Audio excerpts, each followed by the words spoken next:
In the winter of 2014, a newborn baby girl was found after being left alone by her biological parents. Despite efforts from local authorities, her birth parents were never located. She was a beautiful, fragile little soul, yet somehow her life began with such uncertainty. Some may wonder, was it because she was born with a medical condition? Or simply because she was a girl in a society where boys are often favored? We may never know the exact reasons, but just as her path seemed destined to remain within the walls of an orphanage, a faithful American couple, guided by their belief in God and love for children, stepped into her life and changed everything. In 2016, in a quiet corner of West Virginia, the Defrancos made a heartfelt decision. They carefully submitted their adoption application, hoping to welcome one more child into their loving home. As parents of 3 boys and 1 girl, they already had a full and happy home. But over the years, they had seen heartbreaking stories of children, especially those with medical needs, still waiting for families. While some people might wonder why not adopt domestically, the U.S. adoption system can be incredibly complex, with long wait times and legal uncertainties surrounding birth parents' rights.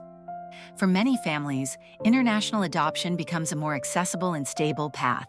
The Defrancos learned that in some parts of the world, social support systems for vulnerable children are still limited.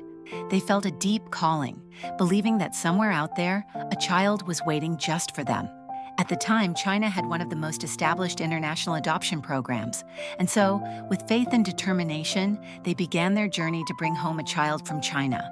This wasn't a decision made on a whim. The Defrancos applied for passports, completed medical exams, gathered endless documents, and went through over 40 hours of required adoption training. Time passed slowly, but 6 months later, on June 30th, 2016, while vacationing by the ocean, they received the long-awaited news. Their adoption dossier had officially been sent to China. Right there on the beach, they knelt in the sand and spelled out DTC, Dossier to China, with seashells. It was a joyful, unforgettable moment, but they knew this was only the beginning. They were told the matching process could take another 9 to 12 months.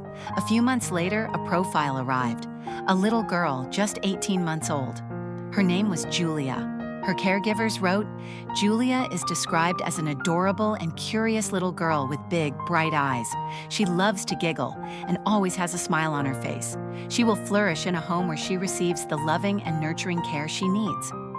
But Julia was born with a rare condition, osteogenesis imperfecta, also known as brittle bone disease. Her bones could break from even the smallest impact. At first, the Defrancos hesitated. But then they looked at her photo again. There was something in her eyes, a quiet strength, a longing. Their hearts melted. And in that moment, they made a promise.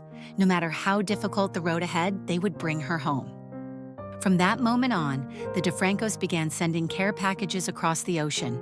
Soft toys she might love, tiny dresses she might one day wear, and most importantly, a carefully crafted family photo book.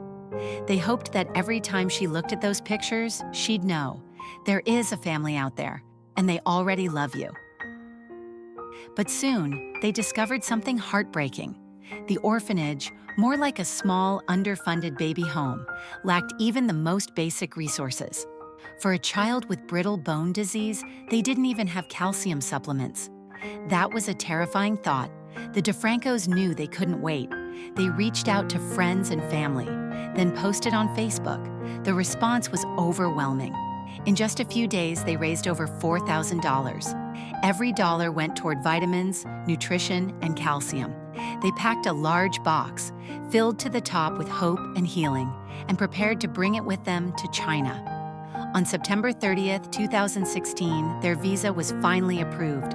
Before they left, their friends threw a special baby shower, not for a newborn at home, but for a little girl waiting on the other side of the world. The women prayed, celebrated, and filled the room with love. The Defranco kids could barely contain their excitement. They were already imagining what their little sister might be like. The Defrancos boarded their flight from Chicago to Beijing, hearts pounding with anticipation. After a warm welcome at the airport, they were taken straight to the baby home. They could hardly wait another minute. And then, the moment finally arrived. As they stepped through the door, they saw her. She was already waving. Sitting by the bed in a little red outfit, the very one they had sent months ago, she looked up at them with wide, curious eyes, not a trace of fear. Gently, her mom knelt beside her and reached out, softly touching her tiny foot. When she was lifted into her arms, there was no resistance. Maybe it was the photo album. Maybe she already knew these were her parents. In her eyes, there was recognition, connection. It felt like destiny.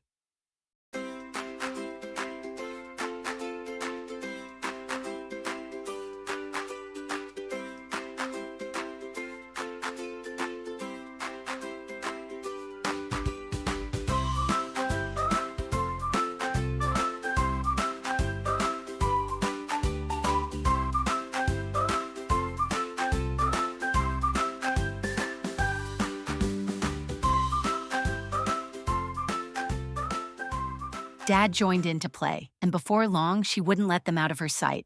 Even at bedtime, she would cry just to be near them. The Defrancos didn't rush to take her home.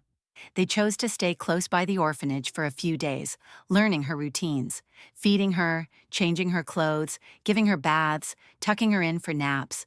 Slowly, gently, they became her world. The other children adored them too. They giggled as they touched Dad's beard, surprised that it was prickly. One little boy even snuck up and stuck stickers on Mom's back. The Defrancos laughed and said, "For a few days, it felt like we became the parents of the whole orphanage." Those were some of the happiest days in little Xiao's life. And for the children at the baby home too, it was a time filled with laughter, love, and the warmth of a family, if only for a while. And for the Defrancos, those kids gave them something they'd never forget.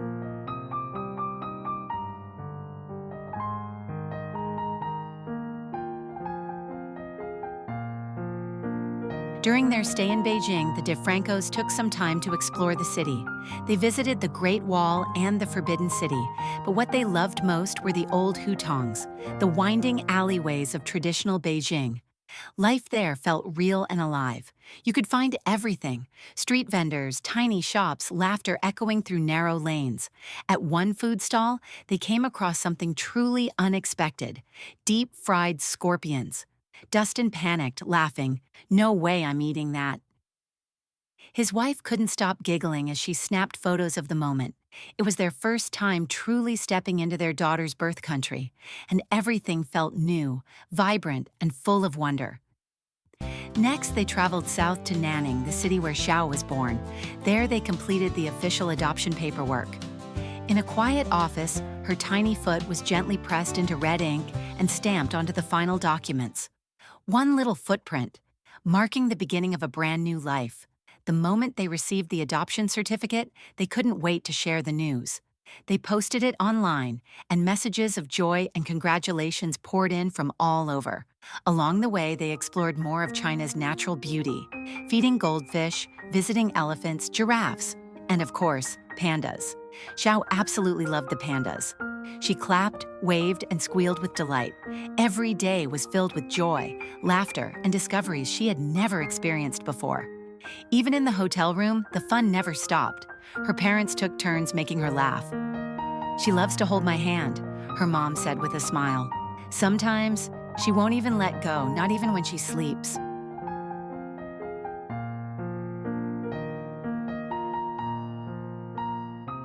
Finally, the day came. It was time to go home. When the plane touched down in Illinois, she was still fast asleep in her mother's arms. As they walked through the front door, the house was bursting with joy, balloons everywhere, and a big welcome home banner stretched across the living room. 4 excited siblings stood waiting, cameras in hand, clicking away as they captured every little expression, every curious look on her face. She looked a bit confused, but not afraid. One of her brothers gently took her outside to the backyard swing. Her tiny body soared through the air as she let out a giggle, pure and free. Her sister played with her in the fallen leaves, piling them gently around her feet. Xiao stared, amazed, then reached out her hand to touch the rustling gold. She adapted quickly. At mealtimes, she sat proudly in her own little chair. Every time she heard her dad's voice, she'd turn around with a big smile. He loved lifting her up high into the air just to hear her laugh. At night, she would fall asleep curled in her mother's arms, her tiny fingers clutching the edge of her mom's shirt, refusing to let go. This home, already filled with love, now felt complete. And she finally had a name, a room of her own, and a family that loved her beyond words.